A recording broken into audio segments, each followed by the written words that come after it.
Fala galerinha do Ensino Fundamental, eu sou a professora Letícia, professora de Espanhol do Colégio CEPI Presidente Castelo Branco e também a sua professora da eletiva Customização.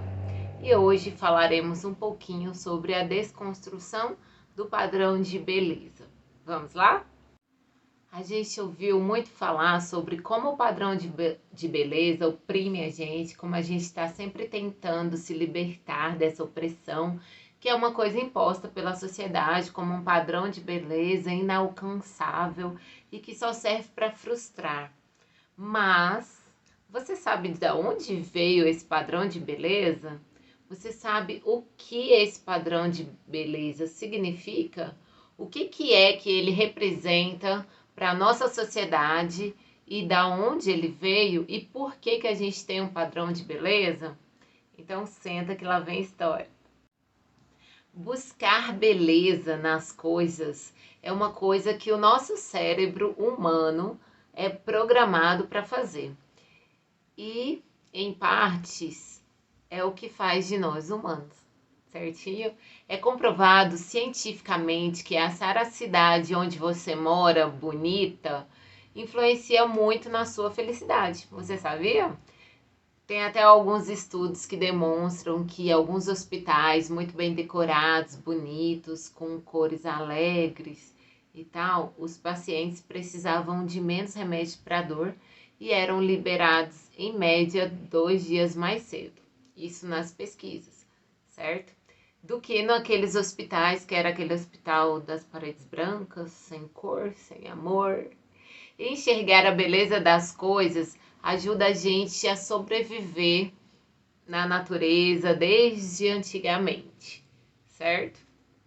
Entender e reconhecer padrões que a gente considerava bonitos fazia com que a gente entendesse o mundo à nossa volta. Então, a gente procura beleza nas coisas desde os primórdios da Terra.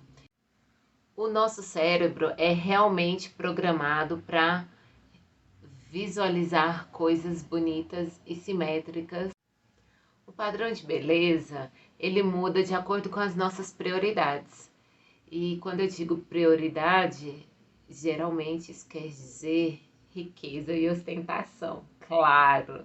O padrão de beleza, ele sempre tem uma ligação direta ou indireta com uma demonstração de poder, ou então com algo que é muito valorizado para aquela sociedade, mesmo que seja de forma completamente inconsciente. Na antiguidade, a questão mais importante na nossa vida era sobreviver, né? Porque os tempos eram outros. Então, os historiadores acreditam, baseados em várias esculturas que foram encontradas, que as mulheres consideradas mais bonitas naquela época eram as mulheres mais gordas, porque estava associado à fertilidade e também à questão de poder alimentar as suas crianças e também a mais recursos. Ela tinha acesso a mais comida, a mais recursos de comida, né? E porque comida não era fácil naquela época.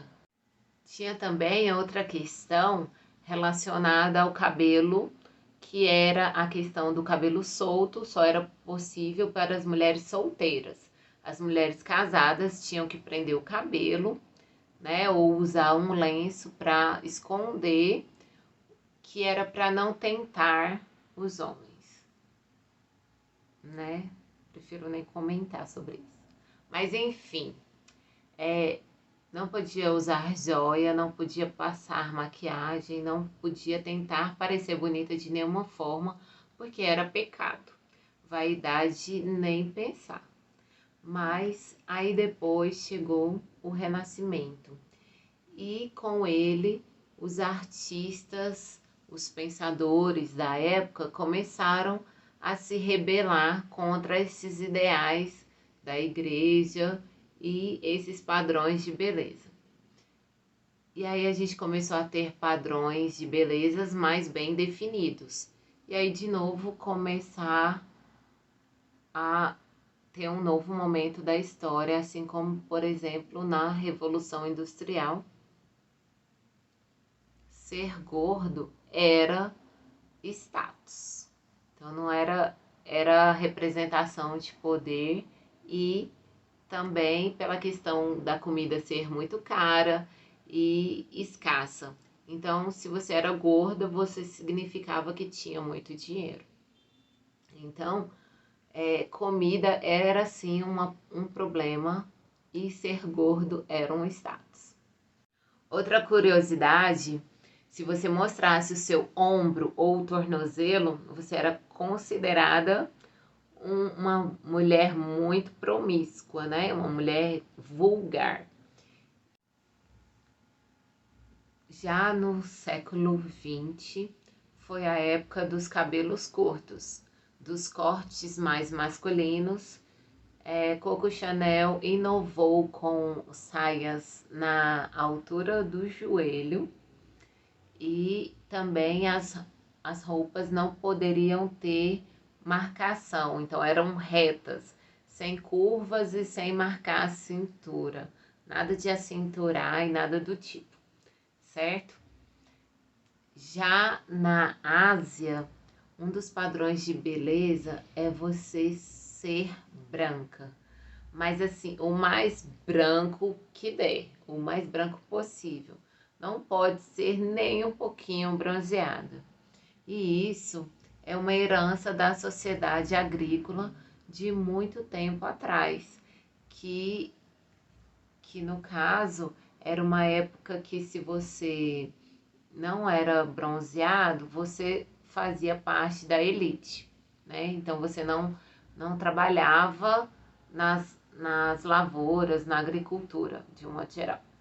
Então você era rico, né? Porque o trabalhador passava o dia todo no sol. Inclusive, na nossa sociedade ocidental, teve uma época, na época colonial, foi dessa mesma forma. As pessoas que eram um pouco mais claras, não eram tão bronzeadas, de fato, elas tinham um status, elas tinham um padrão de beleza maior e tinham uma riqueza, né? Tinha uma ostentação ali, porque não pegava sol, então não era trabalhadora. Mas com o tempo, com a globalização, as pessoas trabalhando cada vez mais em escritórios, em ambientes fechados, cada vez mais tempo, né? Ser bronzeado significava então que você muito provavelmente tinha tempo e dinheiro para sair, para curtir o sol, para ir para a praia, para sair de férias também. Então, o nosso padrão de beleza se inverteu. Ser bronzeado, então, era um padrão de beleza, porque indiretamente o subconsciente isso significa que você é rico ou que você saiu de férias recentemente também, né? Nada mal. Na Mauritânia, num país na África, ser gorda é status, porque isso significa que você é rica e não precisa trabalhar. Lá, as meninas começam a ser engordadas aos 5 anos de idade, comendo mais ou menos mais de 16.000 calorias por dia. O adulto geralmente come entre 3 e 4 mil. Imagina 16. Muito recentemente, esses padrões da Mauritânia estão começando a mudar, mas eles têm a questão dos costumes, da cultura deles, né? Aqui no Ocidente, ser sarado, ser forte, ser o mínimo de gordura possível no corpo, significa que você tem dinheiro e tempo para ir na academia. Então, vira um padrão de beleza. No Irã, você fazer rinoplastia é a coisa assim mais top dos tops, topzera que você pode fazer. É o país que mais faz cirurgia no nariz no mundo. Então, é a rinoplastia. Lá as mulheres andam todas cobertas de véu, então se você ir na academia usar roupas caras, não faz sentido para elas, né? Porque ninguém vai ver. Então, narizinho é o é onde que você mostra para todo mundo. Lá, então, a rinoplastia é uma coisa tão forte que tem gente que usa o curativo da rinoplastia por muito mais tempo do que é preciso, só para que todo mundo fica sabendo que a pessoa fez rinoplastia. E tem gente até que usa o curativo sem ter feito rinoplastia, só para as pessoas acharem que de fato ela fez a cirurgia. E por aqui no Ocidente, a gente pode pensar que as Kardashians são uma grande empresa mutante, porque elas têm uma beleza que foi comprada. Elas já fizeram várias cirurgias e todo mundo sabe que elas têm um padrão de beleza que você pode comprar. Se você tiver dinheiro e suficiente também, né? Porque é muita coisa. A nossa sociedade, ela caminha para ter cada vez mais uma grande diversidade, diferentes de padrões de beleza, diferentes estéticas, né, diferentes, de acordo com o grupo social que você é inserido, de acordo com o momento, de acordo com a localização aonde você tá, onde você vive. Cada vez mais a gente tem uma gama bem grande de diferentes estilos e coisas que se esperam de você. Ao mesmo tempo que a gente tem as Kardashians, a gente também tem modelos super magras e também a gente tem mulheres super fortes, malhadas e a gente vai sim ter cada vez mais diferentes padrões de beleza, diferentes ideais de beleza para diferentes grupos. Mas a gente muito provavelmente nunca vai se libertar de ter algum padrão de beleza, né? Isso são coisas naturais de uma vivência em sociedade. Uma sociedade tem valores e coisas que ela priorizam, e isso vai influenciar todo o resto, influenciar a carência, a aparência, e essa aparência diz alguma coisa sobre você.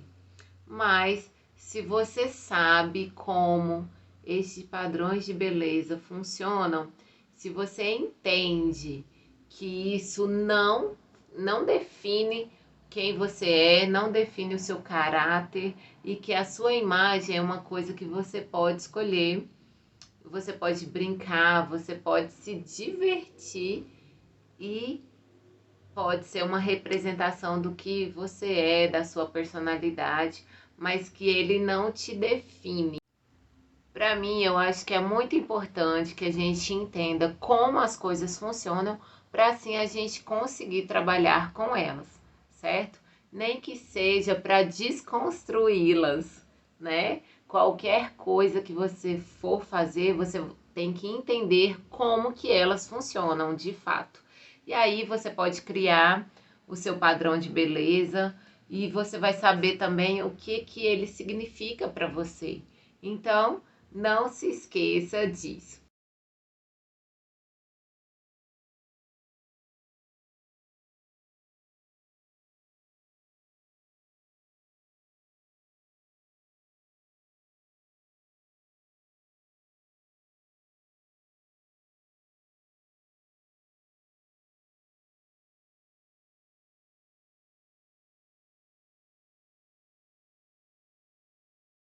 Qualquer dúvida, me procure nas minhas redes sociais ou no blog da escola.